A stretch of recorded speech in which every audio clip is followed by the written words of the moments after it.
할렐루야. 오늘은 마가복음 42번째 시간입니다. 오늘 본문은 마가복음 8장 1절로 10절 말씀을 통해서 내가 우리를 불쌍히 여기노라, 이런 제목으로 함께 말씀의 은혜를 나누려고 합니다. 주님의 공생애 중에 주님 곁에는 항상 많은 무리들이 따라다녔어요. 물론 그들이 주님을 따르는 목적이 다 똑같은 것은 아닌데, 그리고 순수하고 순결한 목적으로만 따라다니는 것도 아니에요. 주님을 하나님의 아들로 믿고 그의 말씀을 사모하며 그를 통해서 구원을 얻으려는 믿음으로 따른 무리는 언제나 작은 인원밖에 없었어요. 그들은 세상적인 기복이나 육신의 질병, 당장의 실현되기를 바라는 메시아 왕국의 도래라든지 이런 데 큰 관심을 가지고 따라다녔던 거예요.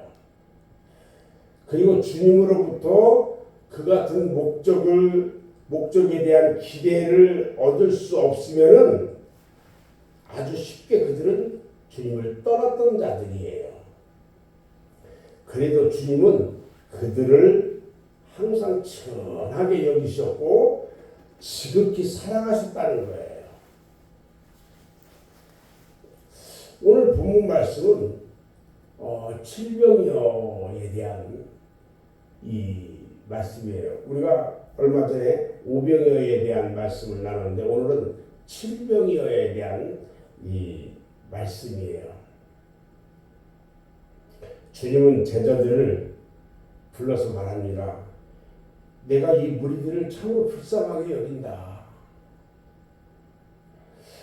여기서 불쌍하게 여긴다는 말씀은요, 마음속 깊은 곳으로부터 솟아나는 말할 수 없는 긍휼을 말하고 있는 거예요. 주님의 불쌍히 여기심의 그 심정은 그의 사랑이시기 때문에 그렇다는 거죠. 예수님은 십자가에서 그를 십자가에 못 박은 무리들을 불쌍히 보고 그들의 용서를 위해서 기도하셨던 분이에요. 주님이 이 세상에 오신 이유도 이 사랑 때문에 오셨는데, 로마서 5장 8절을 보면 이렇게 말씀하고 있죠. 우리가 아직 죄인 되었을 때에 그리스도께서 우리를 위하여 죽으심으로 하나님께서 우리에게 대한 자기의 사랑을 확증하셨느니라, 이렇게 말씀해 주시고 있잖아요. 예수님은 먹을 것이 없는 무리들을 보시고요, 불쌍히 여기셨다고 말합니다. 내가 우리를 불쌍히 여기노라. 저희가 나와 함께 있은 지 이미 사흘인데 먹을 것이 없다, 이 말씀하셨어요. 지금 주님 곁에 있는 수다한 무리들은요, 주님과 함께 먹은 기간이 벌써 사흘이나 되었다고 말씀하셔요. 사흘이나 됐대요. 이것은 그들이 사흘간 굶었다는 것이 아니라 이미 사흘이 지나고 나니까 먹을 것이 다 떨어졌다, 이 말이거든요. 예수님은요, 우리들의 식생활 문제에 깊은 관심을 가지고 계셔요.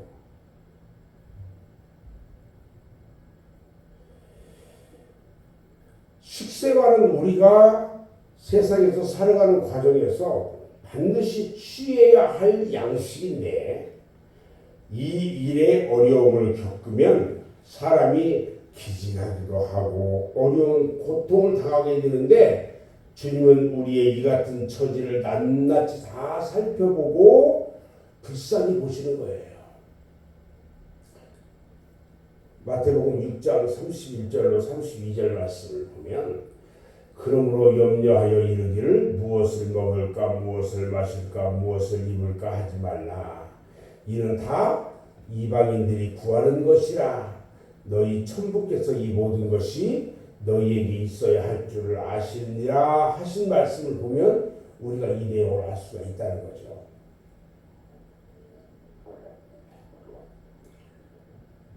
하나님은 하나님을 잘 섬기는 사르밧 과부를 참으로 불쌍히 보시고 엘리야를 그곳에 보내시고 극한 가뭄 중에서 그 가족들을 먹이시고 그 생명을 살리시는 것을 우리가 알 수 있어요.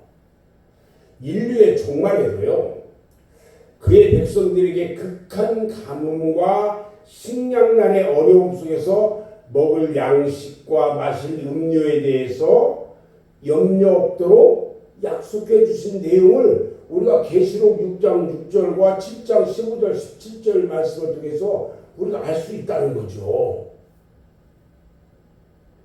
우리가 지금 여기서 깨달아야 할 것이 뭐냐?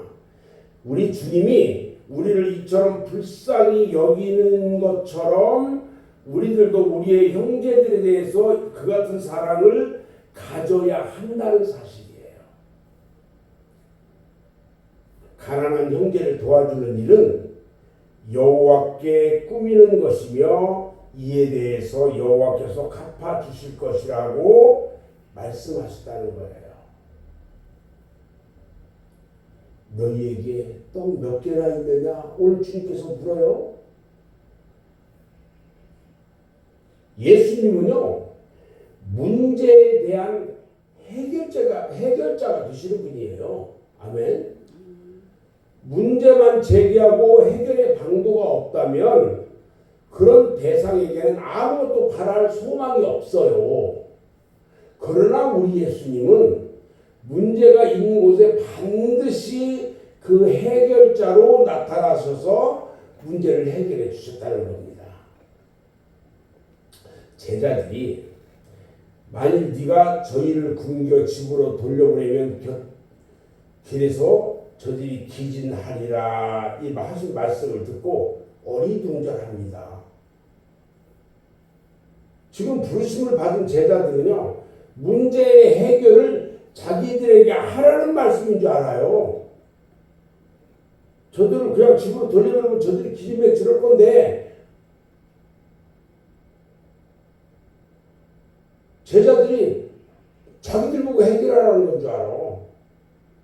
그러면서 뭐라고 해요? 이 광야에서 어디서 떡을 얻어서 이 사람들을 배부르게 할 수 있으니까. 한두 사람이 아니잖아요. 4,000명이에요.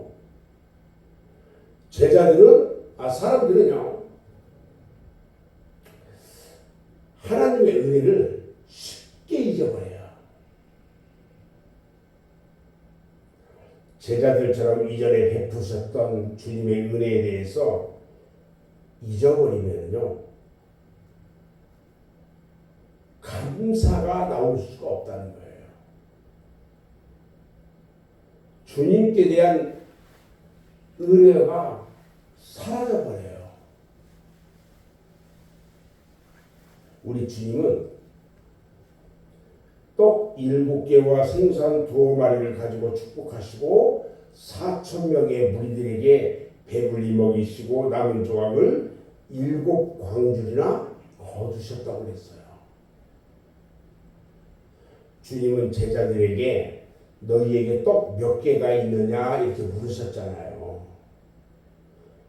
주님은 없는 데서 있게 하시는 분이지만 우리에게 주시는 축복에는요, 그 축복을 감사할 수 있는 재물을 바칠 것을 명령하고 있어요. 그분은 창조의 하나님이시거든요. 사르밧 과부의 경우에도 그랬어요. 재물을 먼저 드리라는 거예요. 한 선지자의 아내의 경우도 그러했어요. 우리는 어떤 어려운 환경 속에서도 주님께 드릴 재물을 남겨야 한다는 거예요. 극한 가난 중에도 한 가난한 과부는 그의 생활비 전부를 주님께 드릴 재물로 남겨두었다는 거예요. 주님께 무엇인가 축복을 해주실 만한 봉헌물이 있어야 한다는 거예요. 우리가 예수님만 옆에 모시고 있는 생활을 한다면 늘 나를 돌보시는 목자의 입장에서 나를 살피시고 나를 돌봅니다. 내게 양식이 없을 때에 내가 기진맥진할까 걱정해 주시고 내 몸이 병으로 쉬약할 때에도 몸의 고통을 긍휼히 여기시고 베데스다 연못가로 36년간 병자 가운데 찾아오셨던 것처럼 나를 찾아오시고 돌봐주시는 거예요. 내가 그분 앞에 서야 돼요. 그래서 우리는 이 같은 우리 주님을 더욱 사랑하고 그의 뜻을 따르는 생활을 함으로 인해서 주님이 늘 내 곁에 머무시도록 그와 함께하는 생활을 해야 할 것입니다. 오늘 한 날도 주님의 은혜 가운데 살아갈 때에 감사하면서 먼저 주님의 사랑을 느끼며 살아가는 우리의 모든 삶이 되어지기를 주님의 이름으로 축원합니다. 기도하겠습니다.